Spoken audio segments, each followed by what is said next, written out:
Primeiro livro do profeta Samuel,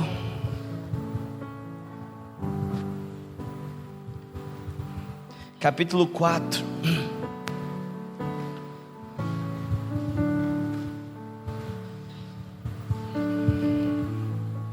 Você pode colocar de pé? Que o geral vai fazer um púlpito bonito aí, dá para ficar aqui, ó. Aqui embaixo eu não enxergo. Tem que ficar assim, igual velho. Na verdade, não é que às vezes fica ruim, o braço da gente vai encurtando. Quer saber se a pessoa tem mais de 50? Se ela faz assim, ó, pode ter certeza, tem uns 60 anos. Veio a palavra de Samuel a todo Israel.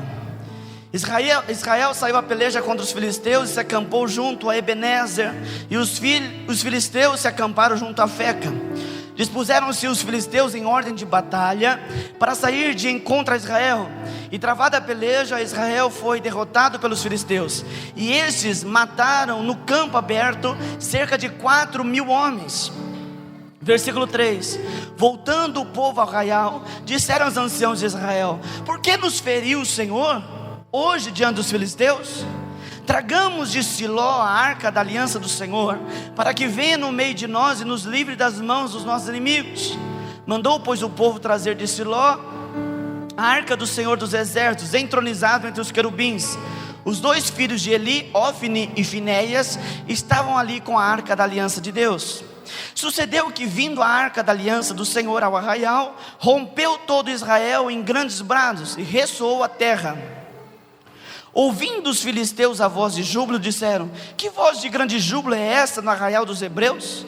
Então souberam que a arca do Senhor era vinda ao arraial, e se atemorizaram os filisteus, e disseram: os deuses vieram ao arraial. E diziam mais: ai de nós, que tal jamais sucedeu antes. Ai de nós, quem nos livrará das mãos desses grandiosos deuses? São os deuses que feriram os egípcios com toda a sorte de praga no deserto. Sede fortes, ó filisteus, portai-vos varonilmente, para que não venhais a ser escravos dos hebreus, como eles serviram a vós outros. Portai-vos varonilmente e pelejai. Versículo 10: então pelejaram os filisteus, Israel foi derrotado, e cada um fugiu para a sua casa. Foi grande a derrota, pois foram mortos de Israel 30.000 homens de pé. Foi tomada a arca de Deus, e mortos os dois filhos de Eli, Ofni e Finéias. Versículo 12: então correu um homem de Benjamim, saído das fileiras, e no mesmo dia chegou a Siló. Trazia rasgadas as vestes e a terra sobre a cabeça. Quando chegou, Eli estava assentado numa cadeira ao pé do caminho, olhando como quem espera, porque o seu coração estava tremendo pela arca de Deus. Depois de entrar o homem na cidade e dar as novas, toda a cidade prorrompeu em gritos. Versículo 14: Eli, ouvindo os gritos, perguntou: que alvoroço é este? Então se apressou o homem e, vindo, deu as notícias a Eli. Era Eli da idade de 98 anos. Os seus olhos tinham cegado e já não podia ver. Disse o homem a Eli: eu sou o que saí das fileiras e delas fugi hoje mesmo. Perguntou-lhes Eli: que sucedeu, meu filho? Então respondeu o que trazia as novas e disse: Israel fugiu de diante dos filisteus. Houve grande mortícia entre o povo, e também os teus dois filhos, Ofni e Finéias, foram mortos, e a arca de Deus foi tomada. Ao fazer ele menção da arca de Deus, caiu Eli da cadeira para trás, junto ao portão, e quebrou-se-lhe o pescoço, e morreu, porque já era homem velho e pesado. E havia ele julgado a Israel 40 anos. Versículo 19: então sua nora, a mulher de Finéias, grávida e próximo ao parto, ouvindo essas novas de que a arca de Deus fora tomada, e de que seu sogro e seu marido morreram, e curvou-se-lhe e deu à luz, porquanto as dores lhe sobrevieram. Ao expirar, disseram as mulheres que assistiam: não temas, pois tiveste um filho. Ela, porém, não respondeu, nem fez caso disso, mas chamou o menino Icabode, dizendo: foi-se a glória de Israel. Isso ela disse porque a arca de Deus fora tomada, e por causa do seu sogro e do seu marido. E falou mais: foi-se a glória de Israel, pois foi tomada a arca de Deus. Amém? Você pode abaixar a tua cabeça, colocar a mão no teu coração. Peça para Deus falar com você nessa noite. Peça para Deus ministrar o teu coração agora. Fale assim para Deus: Deus, fale comigo, ministre a tua palavra, fale ao meu coração. Senhor Deus, em nome de Jesus, nós pedimos que o Senhor venha sobre nós agora, com poder, com graça, com unção. Ministre aos nossos corações. Fale, Senhor, conosco. Nós estamos atentos para ouvir a tua voz, em nome de Jesus. Você pode sentar.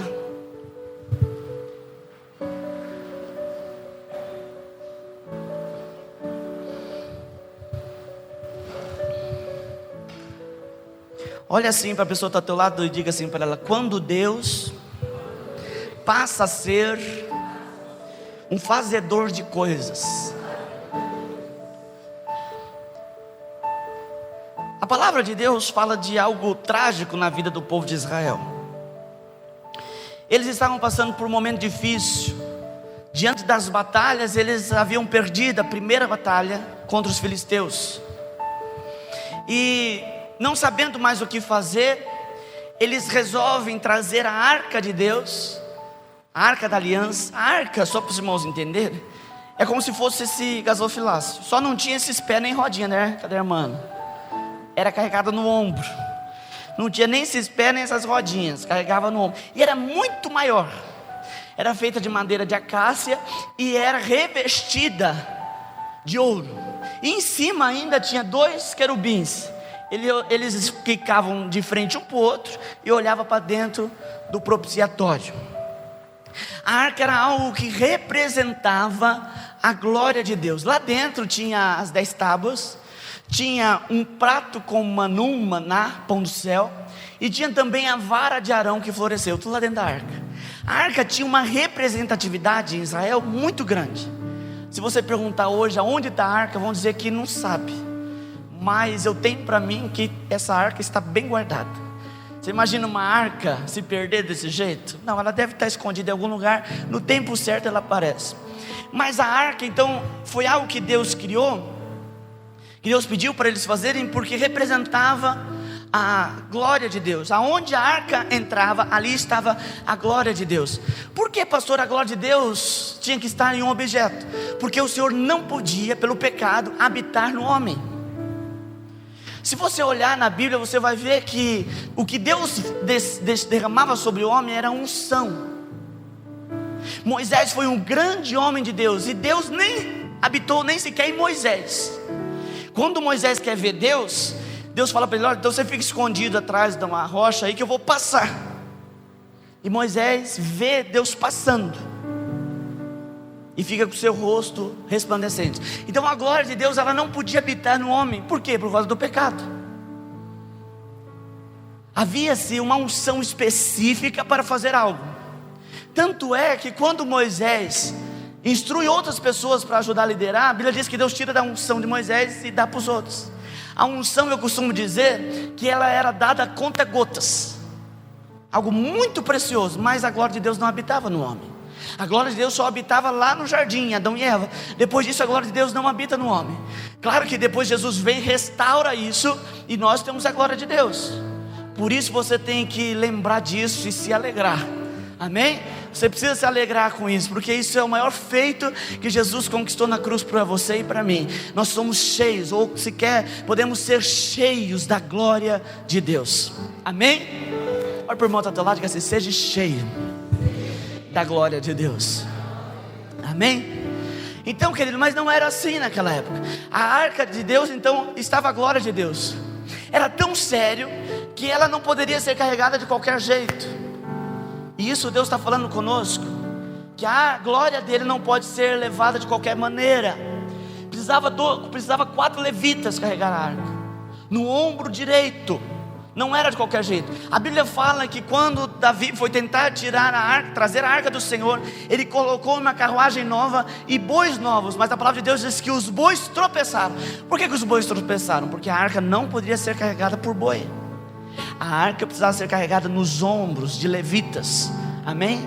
Era tão sério que a arca, quando os bois tropeçaram, ela foi para cair.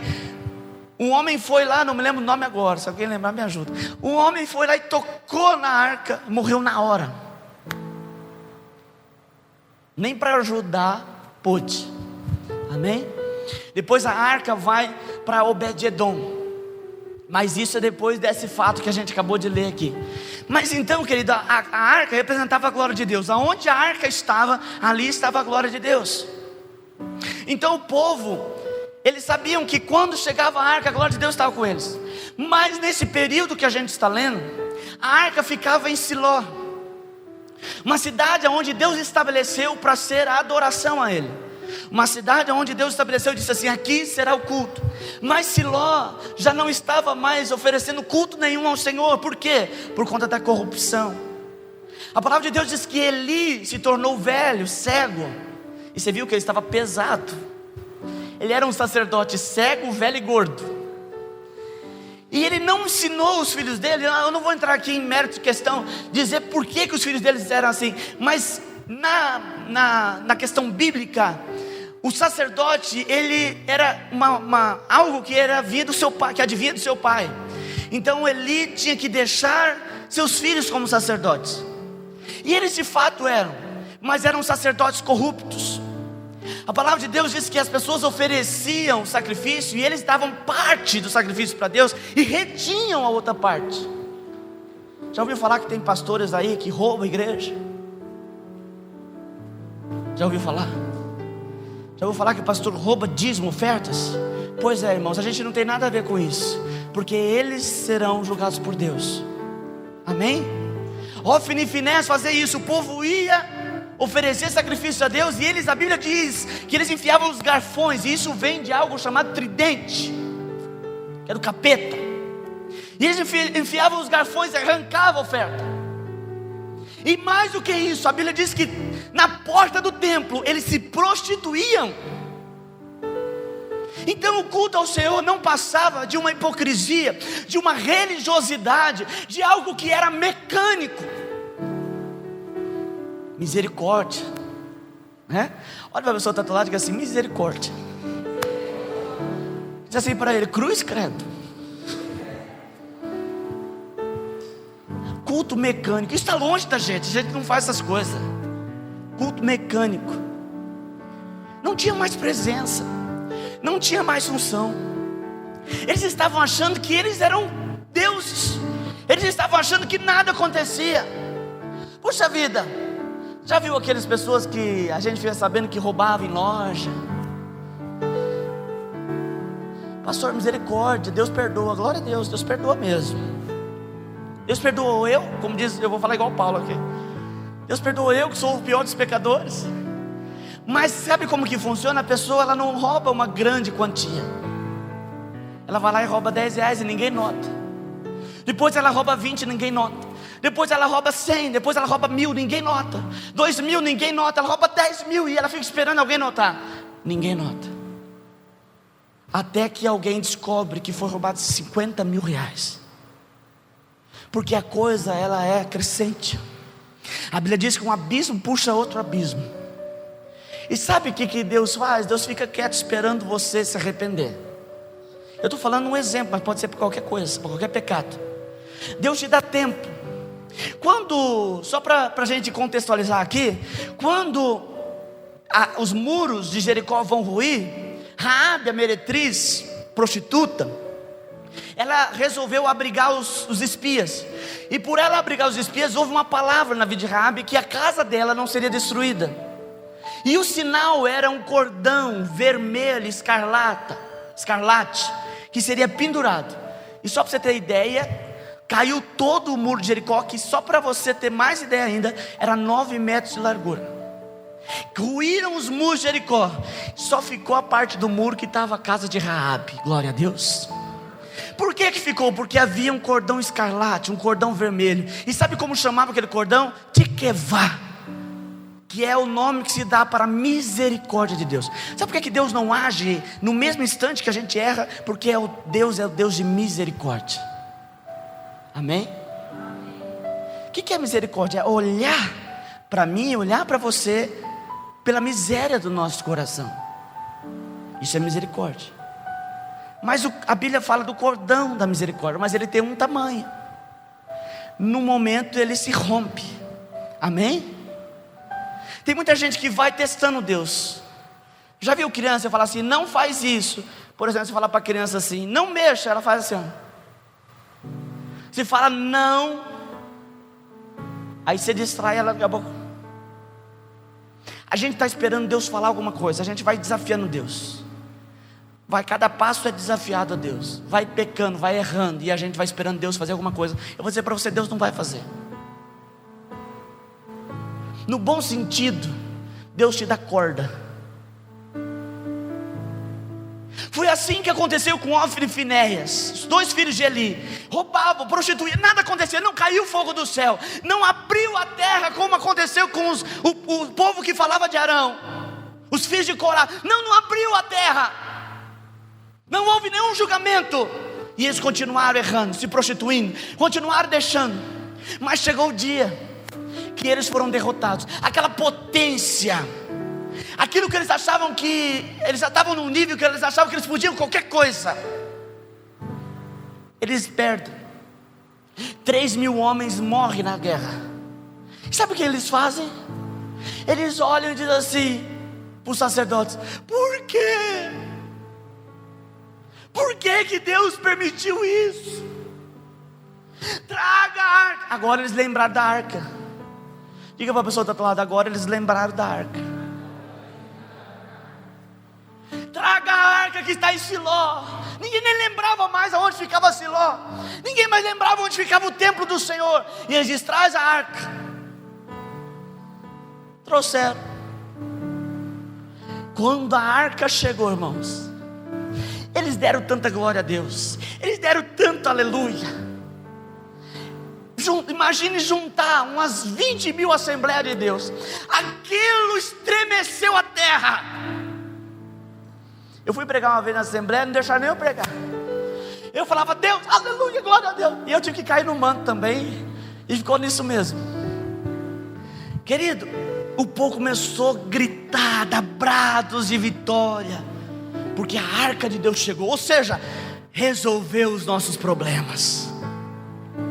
E o povo filisteu ouviu o grito e disseram: olha, aconteceu alguma coisa lá. E alguém disse assim: é o Deus deles. E eles disseram assim: o Deus deles, aquele que fez aquilo lá no Egito, é aquele lá. Nós não vamos conseguir, nós não vamos ter jeito, não vai ter como nós vencer esse Deus, porque Ele é poderoso demais.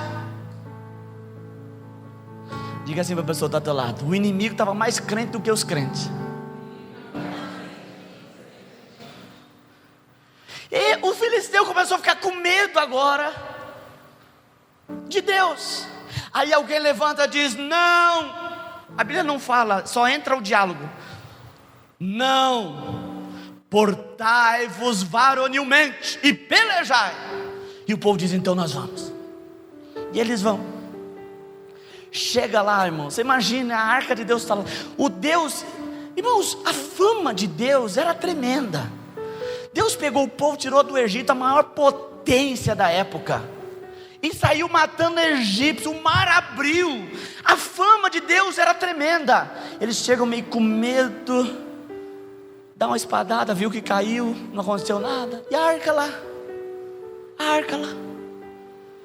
A Bíblia diz que os filisteus mataram naquele dia 30.000 homens de Israel. Não é para você dar glória a Deus não, porque foi o inimigo que venceu aqui. Diga assim: os filisteus naquele dia mataram 30.000 homens. E sabe o que eles fizeram? Pegaram a arca e levou. Mas alguém não tocou na arca e ela... Mas agora o inimigo leva a arca embora.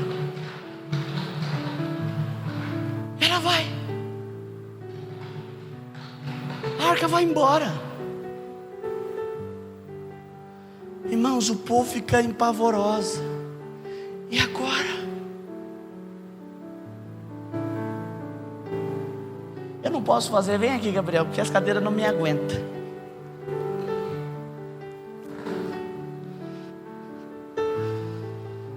onde a gente vai fazer. Aqui acho que você não cai. Consegue fazer assim? Segura para você, se cair vai passar vergonha aqui. Não, é mais para lá, você tem que encostar aqui, ó. Não, é mais para trás, você vai cair. Eu vou passar vergonha com você aqui. Já viu um moleque fazer essas coisas? Ficou mais ou menos. A palavra de Deus diz que imagine uma pessoa 2 vezes mais gorda que eu. Eu sei que você pensou, puxa, pastor, é gordo, hein? Não. Daquele jeito, já viu criança fazendo isso? Irmãos, obrigado, Gabriel. O povo morrendo de desespero. Eli está lá. Quero uma rede preguiçosa para deitar. E ele escuta o alvoroço, porque alguém conseguiu escapar no meio da chacina e começou a gritar: morreu todo mundo, os filhos do sacerdote ali morreu. E ele escuta. O que ele faz? Levanta? Não, continua deitado. E o rapaz chega lá e diz: o que aconteceu? E o rapaz olha e diz assim: olha, a arca foi tomada. Pum, coração dele. Os seus 2 filhos morreram. O quê? O que ele faz? O quê? Pum, cai. Pesado, gordo. Quebra o pescoço e morre. A nora de Eli fica ouvindo o barulho. Grávida, barriguda já para ganhar. Ela chega lá. O que foi?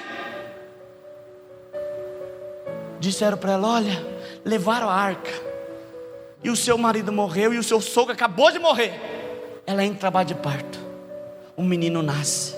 E ela desesperada, as parteiras olham e dizem: não desespera não, você teve um filho agora, olhe para o filho. Sabe quando alguém perde alguém e outro fala: você tem outros filhos?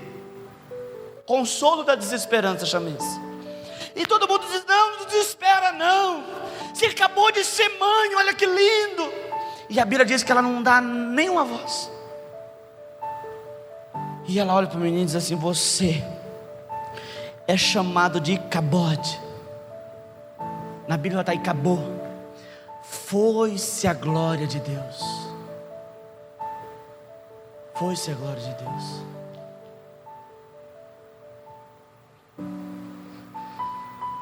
A mulher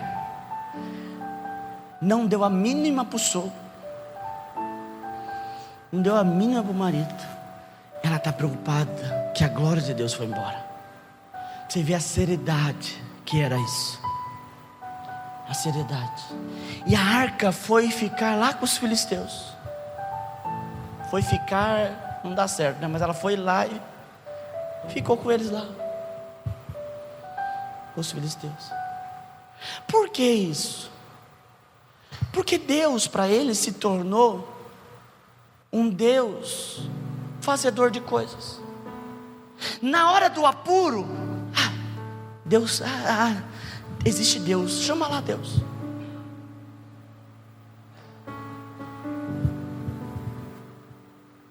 Olha para a pessoa que está ao teu lado e diga assim: Deus não é teu empregado.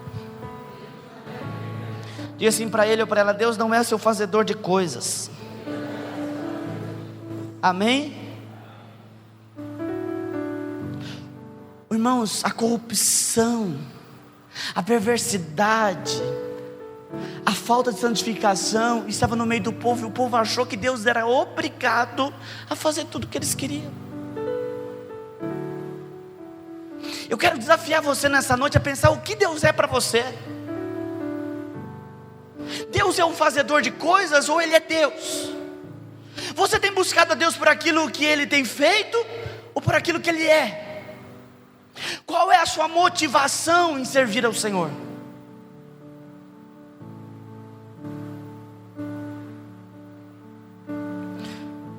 Do outro lado, a gente precisa entender a história de Davi. A Bíblia fala que Davi era o homem segundo o coração de Deus. Segundo o coração de Deus. E você sabe o que isso significa? Não significa que ele era perfeito. Muita gente fala assim: olha, puxa vida, Davi era um homem segundo o coração de Deus, Davi era perfeito. Não, porque a Bíblia deixa bem claro as falhas de Davi. Davi comete adultério com Betseba. Consequência do adultério dele, o filho deles morre. Tudo isso. Por que Davi era um homem segundo o coração de Deus? Porque Davi, ele descobriu qual era o desejo do coração de Deus.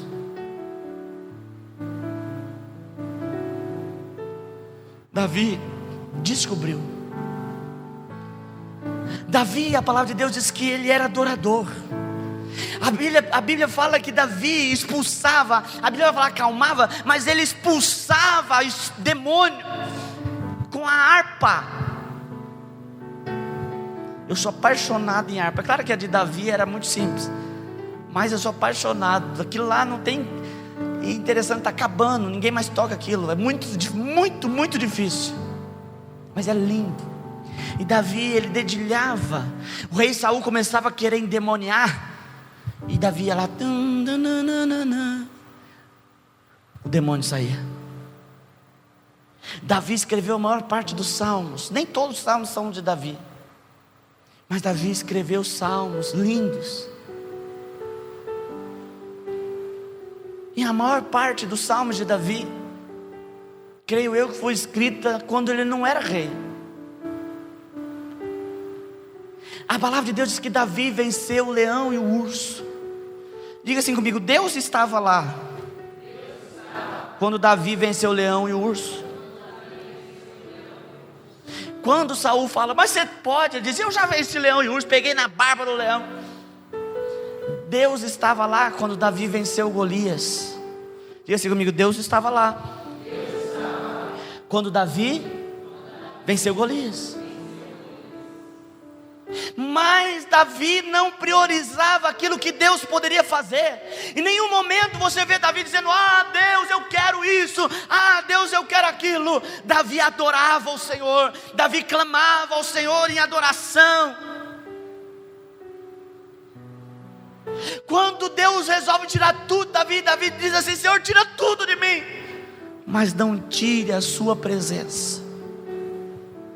Davi priorizava a presença de Deus. Davi priorizava a glória de Deus. Amém? Glória a Deus. Sabe o que Davi mais fazia? Era batalhar para trazer de volta a arca. Davi tenta trazer a arca com carros e boi novo. A arca cai e é levada para a casa de Obed-edom. E a palavra de Deus diz que lá na casa de Obed-edom, Deus prospera Obed-edom. Tudo vai bem na casa de Obed-edom. Aonde a glória de Deus habita, as coisas acontecem. Amém? Diga para a pessoa que está perto de você, diga assim: a glória de Deus faz a diferença. E até que Davi consegue trazer a arca do Senhor. Foi um dia tão lindo, queridos, que Davi começa a dançar. Dançar na presença do Senhor. A Bíblia fala que Davi, enquanto o povo celebrava e dançava a chegada da arca do Senhor, Davi distribuía pão, carne e passas. Ele dançou tanto que ele mostrou a perna. Mical estava lá no palácio e disse: que vergonha. Ele até passou por cima dos padrões, passou por cima de tudo, porque ele se alegrou com a glória de Deus. E Davi, querido, foi o maior rei que já houve em Israel. Amém?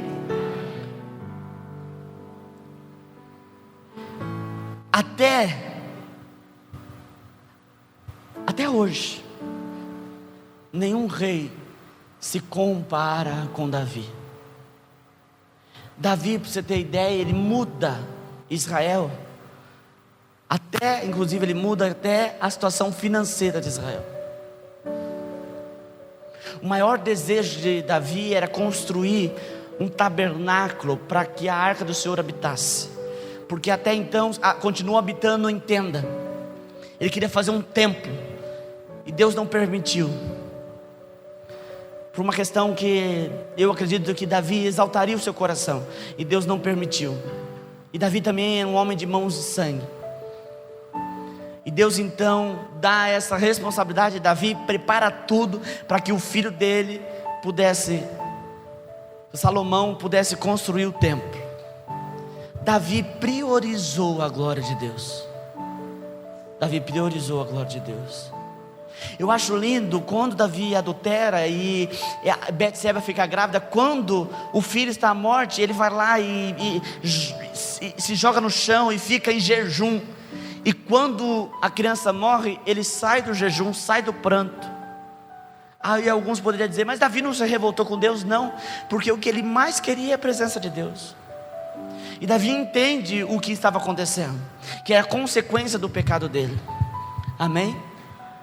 O que isso tem a ver comigo, com você nessa noite? Nós devemos nos perguntar novamente, o que nós temos priorizado? Qual tem sido a nossa prioridade? As coisas que Deus pode fazer? Eu vou te dizer, Deus pode fazer, a Bíblia diz, infinitamente mais do que aquilo que nós pensamos ou imaginamos. Pastor, Deus pode me dar isso? Pode. Deus pode fazer aquilo? Pode. Qualquer coisa, a Bíblia diz que não há nada demasiadamente difícil para o Senhor. Não há nada. Só que, querido, a gente não pode buscar a Deus pelas coisas. Nós temos que achar o coração de Deus. Nós precisamos tocar o coração de Deus. E nós devemos pensar e refletir se aquilo que eu tenho feito é barganha, se aquilo que eu tenho feito é em prol de alguma coisa, ou será que eu tenho feito porque eu amo o meu Jesus? Será que eu tenho feito isso, eu tenho me sacrificado muitas vezes, eu tenho oferecido coisas que me custem, porque eu amo a Deus? Nós vivemos, irmãos, durante a Idade Média, a teologia do medo, onde a pessoa não podia fazer isso ou aquilo, porque Deus castigava. Existe uma turma aí que está querendo voltar ao tempo da lei, mas isso é heresia. A lei não vai voltar. Pastor, Deus vai derramar fogo e matar? Não, Deus não vai fazer isso, porque Ele disse que não faria. E porque sobre nós existe o sangue do Cordeiro.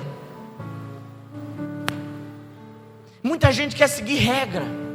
Muita gente vai na igreja, a primeira coisa que ele quer saber é se na igreja tem doutrina ou não doutrina. Uma vez uma pessoa disse: pastor, aqui é bom que não tem doutrina. Eu disse: não, é claro que tem doutrina. Aqui não tem uso e costume.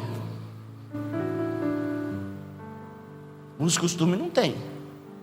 O uso e costume, ele vai da decência. Aquilo que é decente para você, aquilo que o Espírito Santo fala com você. Vocês se lembram, eu falei aqui, eu não sei se foi no aniversário retrasado, eu até mostrei para os irmãos, eu ganhei uma pulseira de ouro da minha mãe.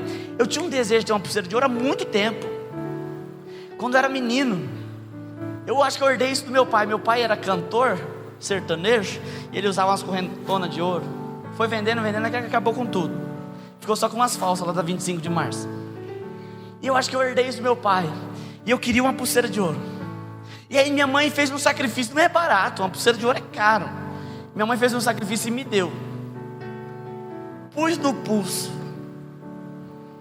O Espírito Santo falou: não. Aí eu falei: não. Aí eu falei: não, é coisa da minha cabeça, eu vou pôr, vou usar. Irmãos, aquilo eu usava, parecia que estava carregando um saco de cimento na mão. Ficava assim, aquilo pesou, não descia. Ai, pastor, é verdade, é pecado a vaidade. Não, que vaidade, não tem nada a ver com vaidade. Não é pecado. Não é pecado. É porque, irmãos, a gente tem que ver aquilo que agrada a Deus. E Deus não gostou daquela pulseira. Eu tive que desmanchar.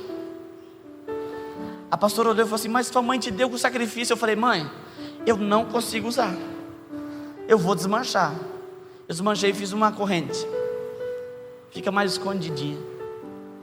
Irmãos, às vezes a gente está preocupado em achar um lugar na Bíblia. Eu quero achar um lugar na Bíblia. Alguém uma vez disse assim para mim: na Bíblia não está escrito que não pode beber cerveja? Ô filho de Deus, no Oriente Médio não tinha cerveja. Quando a Bíblia foi escrita não tinha, mas a Bíblia fala de bebida forte. A cerveja não é forte, a pinga é forte. Ai, irmãos, esses discursinhos, isso dá pavoro. Aí fica, não, vamos ver se aqui. Mas Jesus bebeu vinho. Achei aqui, ó, Jesus bebeu vinho. A Bíblia também diz: não vos embriagueis com vinho, que traz dissolução, mas enchei-vos do Espírito Santo. Amém? Pastor, eu queria saber se isso pode ou aquilo não pode. Nós temos que superar isso. Olha para o irmão que está ao teu lado e diga assim: amadureça, cresça e apareça. Isso é coisa de menino. Mãe, pode? Mãe, isso que pode. Amadureça e sirva a Deus. E aquilo que Deus pedir de você, ainda que te custe, dê para Ele. Custou para mim, irmão. Eu ganhei da minha mãe a pulseira, mas Deus, o senhor não quer? Não quer. O senhor não quer? Não quer.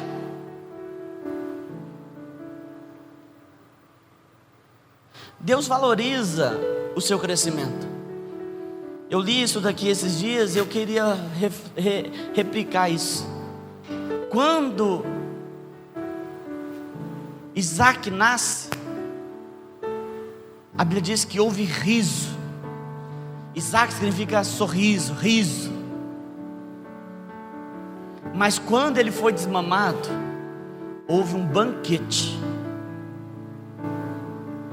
Quando você nasce em Deus, Deus ri com você. Mas quando você cresce, para de querer mamar igual criancinha, Deus faz uma festa.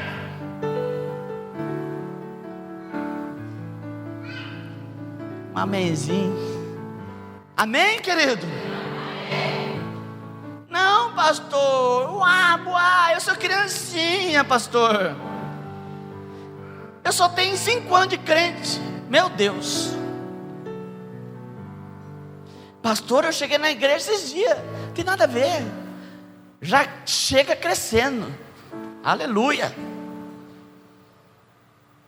Deixa esse negócio de que tem que buscar a bênção. Isso me dá um nojo, querido, quando eu escuto as pessoas. Eu vim buscar minha vitória. Você não veio buscar nada. A palavra de Deus diz que Jesus já te deu. A vitória é algo que já está certo. A vitória já está certa. 1 Pedro vai dizer que tudo que diz respeito à vida, Deus já nos deu. Pastor, eu estou querendo que Deus abençoe e me dê dinheiro. Já deu. Você tem que buscar é a face de Deus. O povo buscou o Deus que faz coisas. Traz a arca aí que Deus... Agora...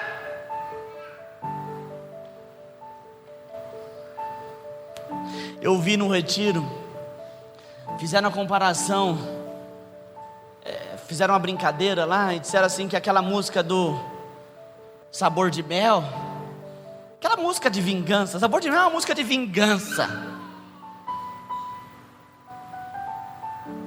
Quem te viu passar na prova e não te ajudou, quando vê você na bênção, vai se arrepender. Isso é música de vingança. E aí o pregador disse assim que essa música tem a mesma letra do beijinho no ombro da Vanessa. Sabe aquele beijinho no ombro? É a mesma coisa, recalque das inimigas.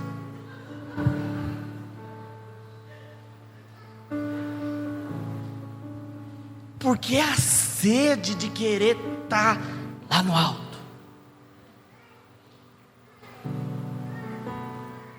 Você imagina, irmãos, quanto que Jesus frustrou gente. Todo mundo esperando o rei de Israel. Eu fico imaginando Maria. Maria é calma, mansa, tranquila.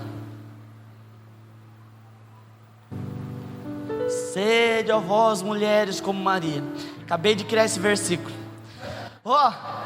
E aí, Maria engravida.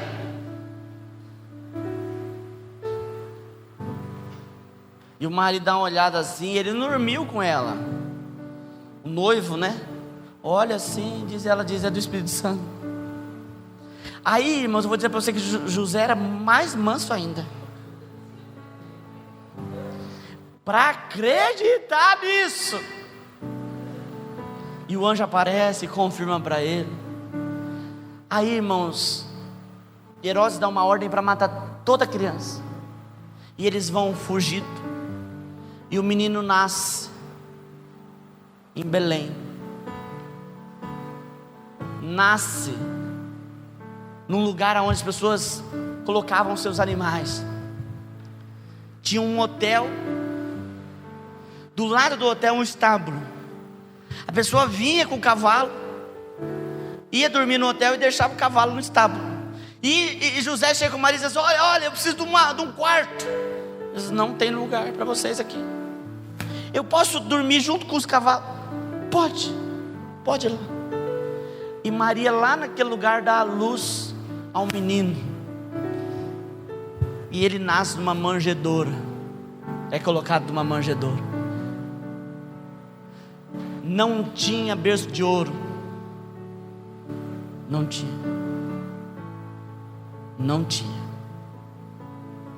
Jesus não tinha casa, não tinha carruagem, não tinha roupas. Jesus vestia daquilo que davam. Jesus comia daquilo que davam. Jesus, certa feita, ele olha e diz assim: olha, o filho do homem não tem um lugar para repousar a cabeça, não tem uma casa, não tem um travesseiro. Jesus frustra todo mundo.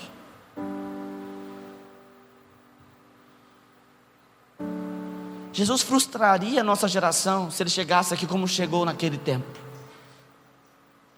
Porque muitas pessoas ligam riquezas e glórias com o reino de Deus.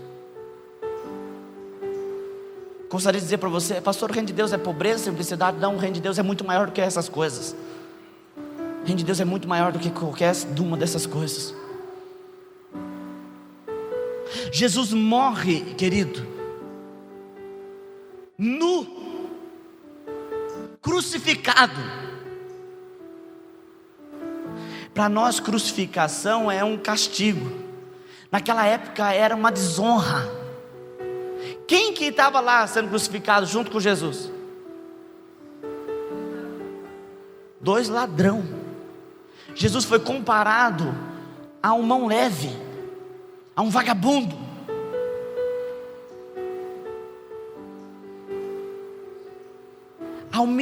A cruz era sinônimo de humilhação. Tinha outras formas de morrer. A cruz era uma morte lenta. E ainda ele foi mais humilhado porque fizeram uma coroa, porque ele dizia: ah, você não é rei dos judeus? Aquela sigla que fica em cima da cruz, está escrito: eis aqui o rei dos judeus. Colocaram na cabeça dele uma coroa de espinho. Mas e agora? Cadê o rei de Israel? Por que eu estou falando isso? Porque, irmãos, às vezes a gente está muito ligado às coisas. Nós estamos muito ligados ao ter. Ah, eu quero ter isso, porque Deus vai me honrar, eu quero ter aquilo. Deus pode te dar qualquer coisa, mas Ele quer primeiro derramar a glória dEle sobre você. O que mais nós queremos, querido? Aliás, o maior desejo do nosso coração deve ser buscar a glória de Deus. O desejo do nosso coração deve ser buscar a presença de Deus. Amém? Tiago capítulo 4 versículo 8 diz: chegai-vos a Deus e Ele se chegará a vós. Você quer ser um homem que é chamado segundo o coração de Deus? Você quer ser uma mulher que é chamada mulher segundo o coração de Deus?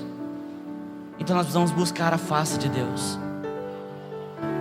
E quando a gente diz que a gente deve buscar a Deus, automaticamente a gente já pensa, mas e as coisas? As coisas Deus faz. Davi buscou a presença de Deus e só teve vitórias. Davi foi o homem que mais expandiu o território. Davi não perdia batalhas, porque ele buscava a presença de Deus. Eu não sei o que te aflige hoje, eu não sei qual é os teus problemas, mas eu gostaria de dizer para você, não fique falando para Deus somente dos seus problemas. Não gaste tanto tempo. Pastor, a gente não precisa falar para Deus? Precisa. Mas não gaste tempo falando dos teus problemas. Gaste o teu tempo queimando por Jesus. Queimando por Jesus. Sexta, Deus trouxe para nós uma palavra sobre o candelabro. Candelabro era uma ordem perpétua, um estatuto perpétuo, que não poderia deixar apagar a luz do candeeiro, a luz do candelabro. E lá em Zacarias a gente aprende que o Espírito de Deus é o candelabro, é o fogo, e Ele habita em você. Não deixe que a chama do Espírito se apague dentro de você. Como eu disse, querida, as coisas elas não acontecem do dia para a noite, é gradativo. Pastor, eu tenho orado e não tenho sentido. Então ore até sentir. Pastor, eu tenho adorado e eu sentia tanta presença de Deus quando eu adorava, e agora não tenho sentido nada. Adore até você sentir.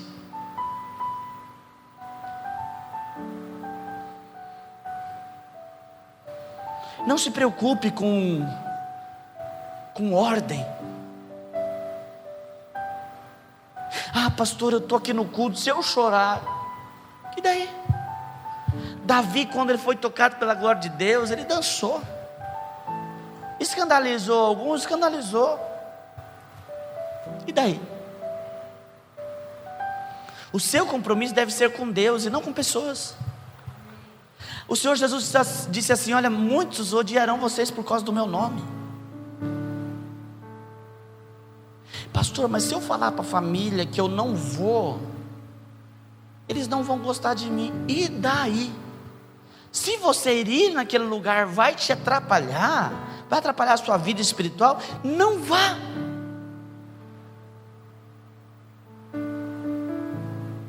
Não vá.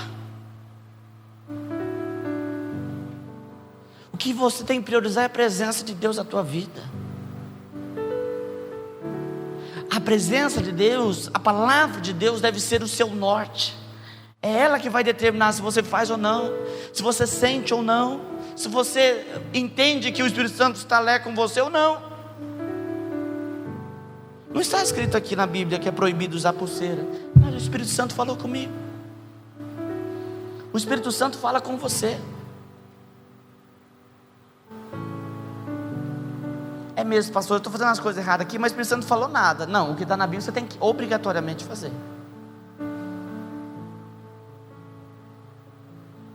O problema é quando nós vemos pessoas querendo mudar de vida,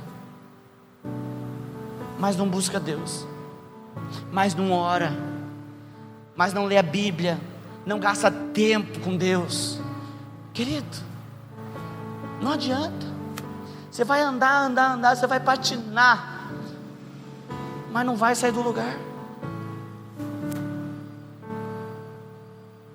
Pastor, eu preciso trabalhar, não consigo ler a Bíblia porque eu tenho que trabalhar. Eu não consigo parar porque a minha vida é muito corrida. Então vamos ver até onde você vai chegar. Não negocie o seu tempo com Deus. Não negocie a sua vida de adoração. Você que é mulher, você é sentimental, mais sentimental que o homem, não deixe de ter o seu devocional diário. Não deixe. É mesmo, pastor, a minha esposa vai orar por nós. Não, não adianta. Não adianta. Uma casa que tem um homem crente, ele é o sacerdote, ele tem que se levantar em oração. Se não tem homem crente, então a mulher, Deus levanta. Mas se tem um crente lá, meia boca, pastor, é ele que tem que levantar. Pastor, ele não vai nem com bom, o que eu faço? Bicuda, paulada na cabeça. Fala, você vai. Se ele não quer ir para frente, leia a passagem de Davi e Abigail. Deus matou o marido de Abigail e ela casou com um rei.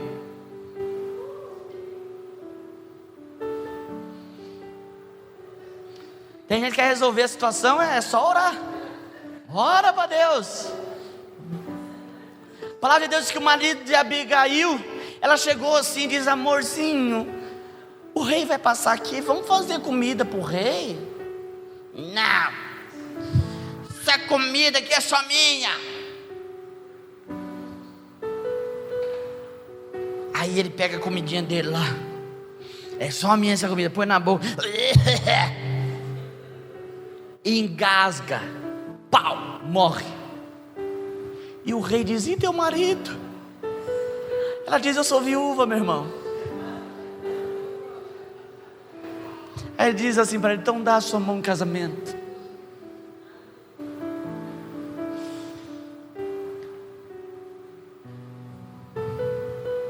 Cuidado, rei morto é rei posto. Não, pastor, se acontecer alguma coisa comigo, a minha esposa vai ficar em luto. Ai, nessa conversa. Sou o primeiro a falar, irmã, casa com uma pessoa de Deus, ora agora você ora agora. Se você não orou na primeira vez, agora você ora para casar com uma pessoa de Deus. Ele já morreu. Tem que buscar Deus, querido. Tem que orar, gastar tempo de oração. A oração, ela é uma batalha. Para de querer criar ambiente de oração. Pastor, sabe por que não oro lá em casa? Porque lá em casa é assim, ó, pastor, ó. Eu queria uma salinha. Quando eu conheci a Márcia tinha uma sala de oração, uma delícia na casa dela, almofada, tapete. De repente a sala de oração tem que dar lugar para a floricultura. Então não vai orar mais? Vai. É aquela história, a pessoa diz, não, eu vou ler a Bíblia agora. Aí pega um refresco, um suco, a mesa, senta na mesa, aí as costas dói, coloca uma almofadinha, deixa bem confortável. A hora que começa a ler, começa a dar sono. Pastor, eu não consigo, eu leio a Bíblia e me dá sono. O senhor tem uma dica? Leia andando. É verdade. No princípio criou Deus o céu e a terra. A terra era sem forma e vazia.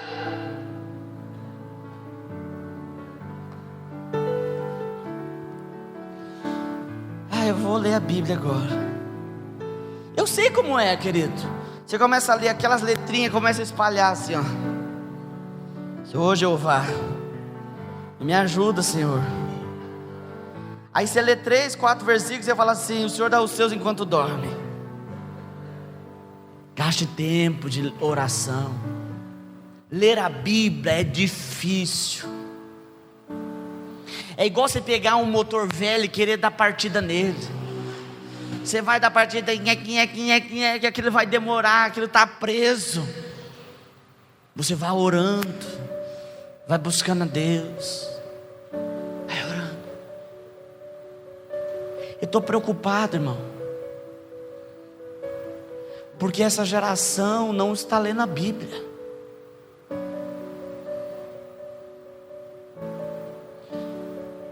Existe algo que hoje ninguém mais fala sobre apologética. Apologética bíblica é a defesa da Bíblia. Ninguém mais sabe defender a Bíblia. Ninguém mais.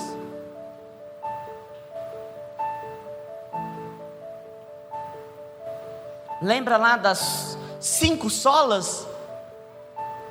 Agora eu peguei pesado. Gabriel, historiador, ele vai saber. Todo crente protestante tem que saber das 5 solas. Só a Deus é a glória. Só a Bíblia. Aí vem alguém e diz assim: não, tudo é de Deus, pastor. Tem diferença? Tem. Se pegar nós, pegar o batista, o assembleiano, é tudo diferente. Mas aí eu olho para o meu irmão batista, assembleiano, e falo assim: é só a Bíblia, né? Ele vai olhar para mim e falar: é, então nós é irmão. É só Deus que merece a glória, né? É. Pastor, tudo é de Deus. Faça o teste. Na igreja católica é só a Bíblia? Não. Na igreja católica é só a glória a Deus? Maria recebe muito mais glória do que Deus. Então por aí você vai fazer sua defesa.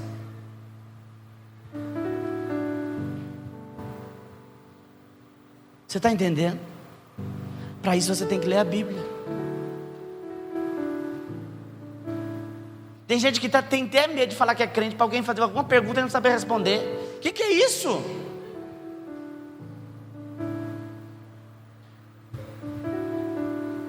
Alguém chega e fala assim: você dá o dízimo na igreja?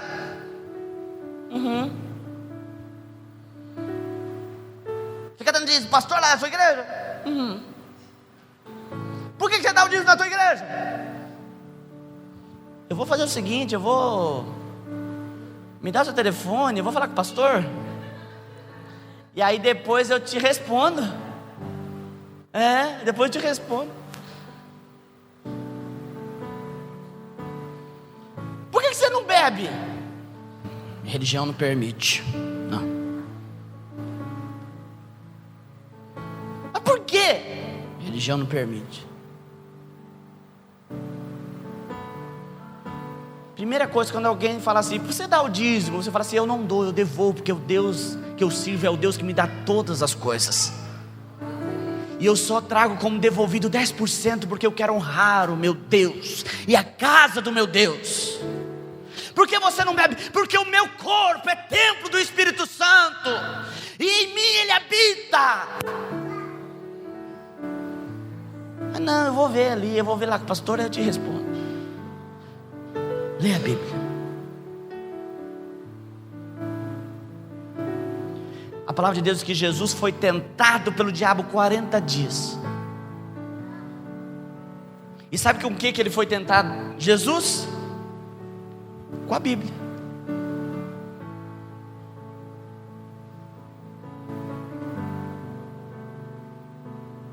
Você não pode transformar. O senhor está com fome? Eu estou. O senhor não pode transformar essa pedra em pão? Jesus disse: posso. Por que o senhor não transforma? Porque nem só de pão viverá o homem. Ele leva Jesus no lugar mais alto do templo, na cúpula do templo lá em Jerusalém. Ele leva Jesus lá e diz assim: se jogue daqui. Não está escrito: dará ordem aos anjos que te guardem. E Jesus olha para o diabo e diz assim: não tentarás o Senhor teu Deus. Ele leva Jesus em uma dimensão aonde, isso aqui é o que eu creio, aonde Jesus vê todos os tempos da terra, todos os governos, tudo, as riquezas, as glórias. E o diabo olha para ele e diz assim: tudo isso eu te dou, se prostrado me adorar. E Jesus olha para ele, pela palavra: somente ao Senhor Deus eu devo adorar. Você está entendendo? Você sem Bíblia, sem palavra de Deus na tua vida, você não é nada, querido. Sabe como que eles faziam antigamente, na Idade Média? Tinha um demoniado e ele falava, como que era que eles falavam? Com juro, sem juros. E mostrava a Bíblia. Quando não, mostrava a cruz. O povo viu os discípulos de Paulo pregando, expulsando demônio. O povo falou assim: isso é gostoso, vou sair expulsando também. Pôs a mão num homem lá, o homem endemoniou. Ele disse: sai em nome do Deus que Paulo prega. Aí o demônio falou assim: olha, o Deus de Paulo eu conheço, o Paulo eu conheço, mas você. E o demônio, Paulo, deu uma paulada na cabeça deles.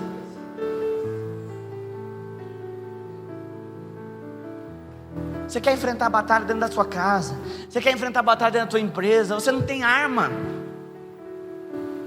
A Bíblia diz, lembra lá da armadura do soldado romano?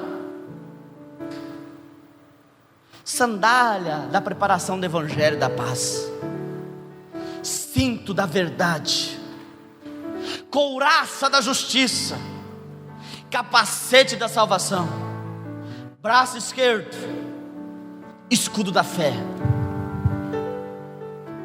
braço direito, a espada do Espírito. Diga assim: a espada é a palavra. Você está entendendo? Se não tiver palavra, você não vai. Como você vai só com o escudo defender o quê? Você precisa da palavra. Você precisa orar. Então, para eu encerrar aqui, gaste tempo com Deus. Gaste tempo em adoração. Não queira espectador. Às vezes as pessoas chegam para mim e falam: pastor, eu sou uma adoradora. Nossa, se o senhor me desse microfone aí, você vai ver o povo caindo na unção. Primeiro, o adorador não é aquele que está aqui em cima. Adorador é aquele que adora a Deus. E a Bíblia diz que Deus procura, viu? Se Ele procura é porque está difícil, né, irmã? A Bíblia diz que Deus procura. Cadê? Ah, tem um ali. Cadê? A palavra de Deus diz que Deus procura verdadeiros adoradores. Gente que levanta a mão, que chora na presença de Deus, você tem um monte. Agora adorador, que às vezes tudo lá na tua casa está ruim, tudo está difícil e você está lá adorando. Amém? Adore a Deus, sirva a Deus, entrega as suas primícias a Deus. Amém? Vamos colocar de pé.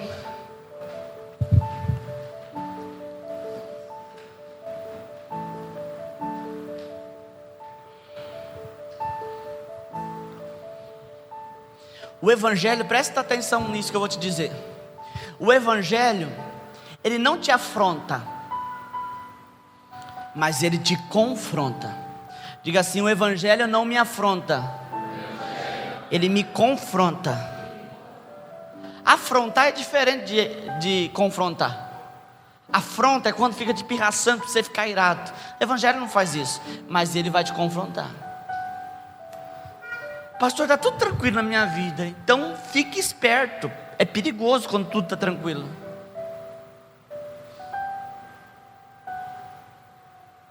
Eu fazia entrega, fiz muito tempo entrega na casa das pessoas. Às vezes você pisava, a pessoa falava: pode entrar. Você pisava, você escutava um chihuahua, que lá encardido. O Luiz e a Luana tem um, né? Aquilo lá de fino, é encardido, aquilo anuncia tudo. Aí vinha o chihuahua. Mas quando você entrava na casa, aquele silêncio, você estranhava. Já teve vezes de eu falar: dá licença, eu estou entrando. Silêncio, não tinha chihuahua, não tinha pincher, não tinha. Que a outra raça ruim é aquele, no bom sentido, tá, querido? Não fica ofendido não, mano, essa cachorrinha é linda. Mais ou menos. Aquele poodle, né? Não tinha poodle, não tinha chihuahua, não tinha pincher, nada. De repente, você olha assim, tá lá um Rottweiler. Aí você fica assim, você não sabe, você vai ou fica, não é? Já passou por isso? Nunca, então você vai passar para você ver como que é. Não, não vai não. E você fica lá assim, ó. Eu sou do sítio também, a mesma coisa. Você está lá no curral, tranquilo. A vaca não faz assim: mó, eu vou te pegar. Não, ela não faz isso. Você olha, ela está assim, ó. Irmãos, eu aprendi a pular de curral igual gato. Uma vez eu estou aqui, eu olhei, tinha uma caracu, sabe aquelas vaconas de orelha, de chifrão?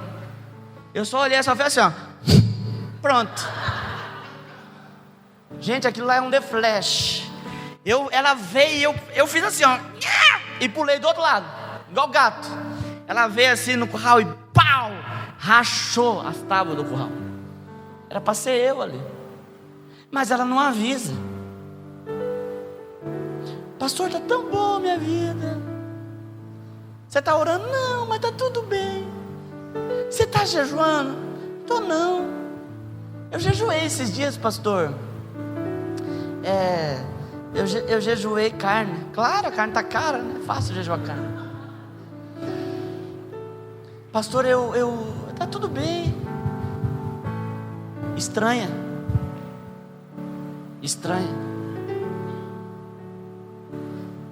Tem um corinho antigo que fala assim: entrei na guerra, fui pra guerra. Quando você aceita andar com Jesus, você já entrou na guerra. Você já viu guerra? Assista um filme chamado Até o Último Homem. Aquilo lá é guerra. É pum, pim, tum. Você está aqui, ó, desviando. A Bíblia diz que quem está de pé cuide para que não caia. Às vezes você deu sorte, você está aqui, ó, belo e formoso, está acontecendo tiro para tudo quanto é lado, você está aqui bonito. Uma hora é pau na sua cabeça. Você que não vigia, não. Às vezes, irmãos, há sobre nós um espírito de distração. A gente se distrai com tudo. É festinha, é coisa, é família. A família fala assim: vamos almoçar. Você fala: vamos. Está dando a hora do curso. Você fala: não, mas hoje eu não preciso ir, eu já fui semana passada. E assim vai. Você vai na casa, a pessoa fala assim: irmã, deixa eu ler um versículo bíblico. A pessoa fala: cadê a Bíblia? Ai meu Deus, onde essa menina colocou a Bíblia? É nada, você nem sabe onde você colocou. Tem gente que a Bíblia está virando assim do avesso, ficada no sol, porque o carro é mais crente do que ele. O carro está chega, está apaixonado pela Bíblia, que aquela Bíblia não sai do carro.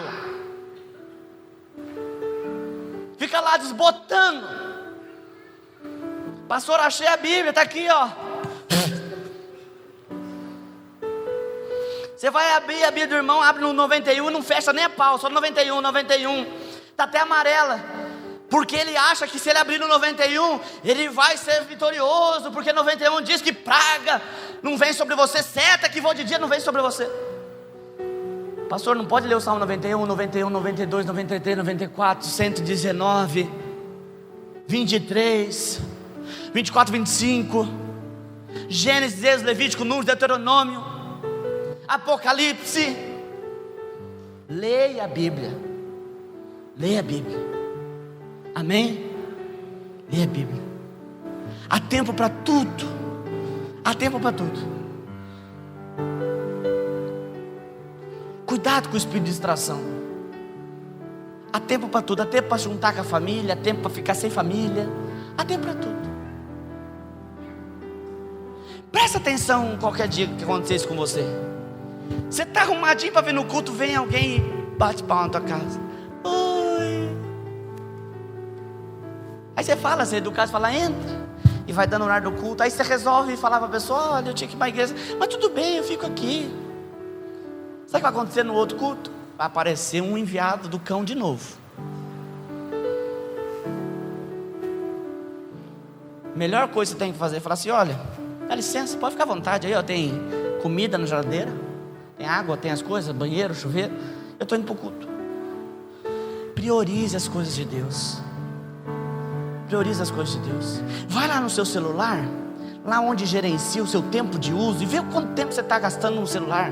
Lá vai aparecer o tempo que você usa no WhatsApp, você fica no Instagram, o tempo que você fica no Facebook, vendo a vida dos outros. Lá aparece tudo. E aí você pega e vê a sua média de tempo que você lê a Bíblia, que você ora. E por favor, não se boicote dizendo que você não tem tempo. Você tem tempo. Você tem tempo. Amém? Passa a mão na cabeça da pessoa que está do teu lado e fala assim: está tudo bem. Fala assim: fica bem.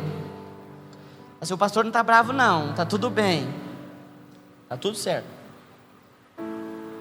Baixa a tua cabeça, fala para Deus que você quer mudar, você quer ser melhor. Eu vou fazer isso agora. Vou dizer para Deus: Deus, eu quero orar mais. Eu quero meditar mais da tua palavra. Senhor, em nome de Jesus, em nome do seu Filho amado, Senhor, nós entramos na tua presença, pedindo, Senhor, que nós queremos ser mais de Deus. Nós queremos buscar a tua face. Nós não queremos, Senhor, recorrer à arca somente quando nós estamos em apuros. Nós não queremos recorrer ao Senhor só quando temos problemas. Mas nós queremos gastar tempo com a tua glória, gastar tempo com a tua presença, Senhor. Em nome de Jesus, nós queremos, Senhor, andar contigo. Nós queremos, Senhor, gastar tempo na oração. Nós queremos gastar tempo na meditação da palavra. Em nome de Jesus. Amém? Primeira coisa que Deus disse para Josué quando ele foi tomar o lugar de Moisés, Ele não disse para Josué: Josué, compra um rifle, compra um AK-47, compra uma dinamite, compra escudo, espada. Não, ele diz: medita na lei de dia e de noite. Medite na lei. A sua vitória não está no teu braço, a tua vitória está no teu joelho. Amém? Pastor, eu quero que a minha esposa muda. Vai orar. Pastor, eu quero que o meu marido mude. Vai orar. Ora. Pastor, eu quero que a minha situação mude. Vai orar. Amém? E para te motivar a orar, nós vamos fazer um ato profético. O Gabriel vai passar aí te entregando sementes de mostarda. Eu vou te explicar. Já dá um aqui para mim. Lembra que eu falei que nós íamos fazer esse ato profético? Pode. Alguém vai dizer: pastor, é pouca. O tanto de semente que eu vou te dar aí, dá para você fazer um canteiro gigantesco de mostarda.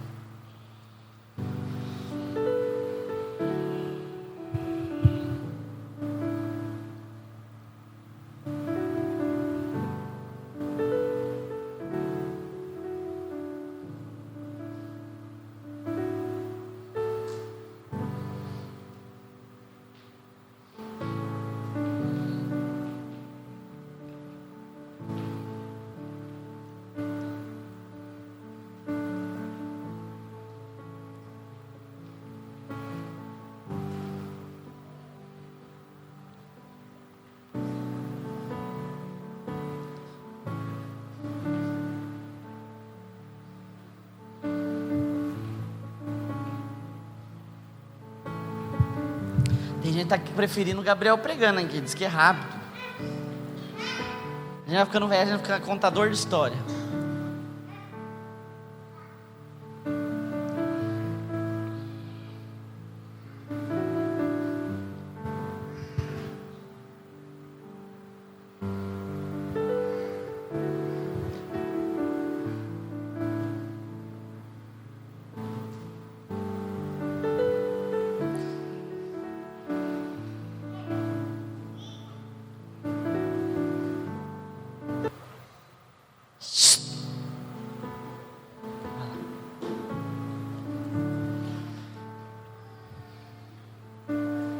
Vai para lá, menino. Todo mundo pegou? Você leu aí, está escrito assim: essas sementes deverão ser plantadas e cultivadas por você em um tempo de oração pelos seus objetivos. Elas têm um significado especial na Bíblia, além de simbolizarem fé. Quanto que ela simboliza a fé? A Bíblia diz assim: se tiverdes fé do tamanho de um grão de mostarda, dirá a esse monte: sai daqui, precipita-te no mar, e sucederá. Amém?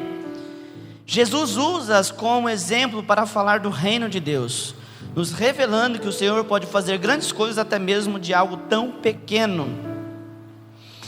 E aí eu deixei aqui um versículo bíblico, Mateus 13, 31, 32. E contou-lhes outra parábola: o reino dos céus é como um grão de mostarda, que um homem plantou em seu campo. Embora seja o menor dentre todas as sementes, quando cresce, torna-se a maior das hortaliças, e se transforma numa árvore, de modo que as aves do céu vêm fazer os seus ninhos em seus ramos. A mostarda é a maior das hortaliças. Hortaliça é alface, essas coisas. Ela é a maior. Alguém aqui já comeu mostarda? Não é aquela mostarda amarela que coloca no lanche, não. A folha da mostarda. É muito bom. Então, vamos supor que você faça isso aqui. Ah, pastor, eu não vou fazer, mas eu não estou crendo, não. Pelo menos você vai ter uma mostarda para você comer. Para você comer, eu vou pôr num tempo máximo aí, 40 dias para comer ela. Mas antes já vai dar. Ainda mais se você preparar a terra. Pastor, o que eu vou fazer? Você vai plantar a sua sementinha. Cuidado, se você colocar tudo isso daqui, vai estar mostarda para dar e vender. Então cuidado, isso aqui é para você fazer prova e contra-prova. Plantou, não nasceu, você planta de novo. Às vezes você quer fazer uma horta de mostarda. Pode fazer também e me abençoar com ela. Você vai semear e vai cultivar ela. Como? Por que isso, pastor? A gente vai virar tudo fazedor de horta da igreja? Não. É para você gastar tempo orando pelos teus projetos. Você vai gastar tempo. Você vai preparar uma terra. Ai, pastor, já me deu preguiça, eu não quero fazer. Então você tem uma dica: não faz, não tem problema, não faça. Mas para aqueles que querem, você vai preparar uma terra, coloca um esterco de cavalo, de galinha. Galinha tem que ser pouco para não queimar. Mexe a terra, prepara. Se você for plantar no chão, afofa uns 30 centímetros, mistura a terra, e aí você planta. Espera o tempo, se você for pôr esterco, sair o ácido do esterco para não queimar a semente. Aí você planta e cultiva. Pastor, eu nunca cultivei. Então você vai aprender. Você vai lá todo dia, rega, coloca o dedinho, vê se está úmido. Se estiver úmido não precisa regar. Se não tiver, rega. Pastor, como que eu planto? Faço um buraco? Não, não faça um buraco, não é assim que planta. Você pega, semeia e joga uma terrinha por cima. Uma terrinha. Se você quiser replantar, você pode pegar daqui e pôr em outro lugar. Mas se você não for replantar, então você abre covinha separada, numa distância, você vê que eu sou entendido, numa distância de 30 centímetros uma da outra, porque vai crescer. Semeia e você vai cultivar. Ai, pastor, lá em casa não tem nem um pedacinho de terra. Já vem a desculpa. Compra um vaso plástico. Vai lá no R$1,99, compra um vaso e faz a sua no vaso. E aí você vai regar e vai lembrar os seus projetos, vai orar. Vai orar. Orar pelos teus projetos. Até chegar ao ponto de você comer a mostarda. Aí você para de orar. Amém? Isso é para aqueles que querem fazer o ato profético. Assim como você vai cultivar a mostarda, você vai cultivar os teus projetos. Você vai ver que você orando nesse tempo, você vai saber que tem algumas coisas que você colocou para Deus, que você não vai nem querer no meio do caminho. Você vai gastar um tempo de oração. Nossa, pastor, mas não é fácil. Mas você quer o quê? Você quer só coisa fácil? Pastor, eu quero um negócio que cai do céu para mim. Sabe um negócio que cai do céu? Capeta. O diabo caiu do céu. Jesus disse assim: eu vi o diabo cair do céu como um raio. Demais coisas não cai do céu. Existe algo, eu estou encerrando já, viu? Não vai passar dessas 9 horas. Existe algo que se chama a lei do mínimo esforço. Já ouviu falar? A lei do mínimo esforço é aquela pessoa que ela quer que tudo aconteça na vida dela. Quando não acontece do jeito que ela quer, aí ela começa: É porque eu sou de uma família pobre, meus pais é pobre, minha mãe é pobre, eu morei num bairro ruim, eu não tive estudo, aquela ladainha. Isso não é motivo não, porque todo mundo tem que fazer por mim. Ninguém vai fazer por você. Se esforce. Então, tira um tempo de semeadura e oração dos teus planos, dos teus projetos. Amém? Glória a Deus. Você ainda está feliz com Jesus? Senhor, muito obrigado por este culto. Obrigado pela tua unção. Senhor, abençoe aqueles irmãos que estão entrando, Deus, nesse ato profético. Em nome de Jesus, derrama da tua glória. Que eles tenham tempo de oração, Senhor, e que percebam o teu agir na vida deles. Em nome de Jesus, eu declaro porta aberta, declaro a vitória do Senhor, em nome de Jesus. Eu peço também, Senhor, uma bênção agora sobre aquele que vai dizimar e ofertar na tua casa. Senhor, que haja uma colheita extraordinária, que haja multiplicação, em nome de Jesus, e que o teu povo, Senhor, seja abençoado essa semana. E agora, irmãos, que a graça do nosso Senhor e Salvador Jesus Cristo, que o amor de Deus, nosso eterno Pai, que as doces consolações do Espírito Santo possam estar com os irmãos e todo Israel de Deus espalhado na face da terra, e a igreja que aguarda a vinda de Jesus, diga amém. Que Deus te abençoe. Está encerrado. Você que vai dizimar, ofertar, coloque aqui no gasofilácio, o Gabriel vai ungir você, amém. Depois você pode cumprimentar o irmão, a irmã, com a paz do Senhor.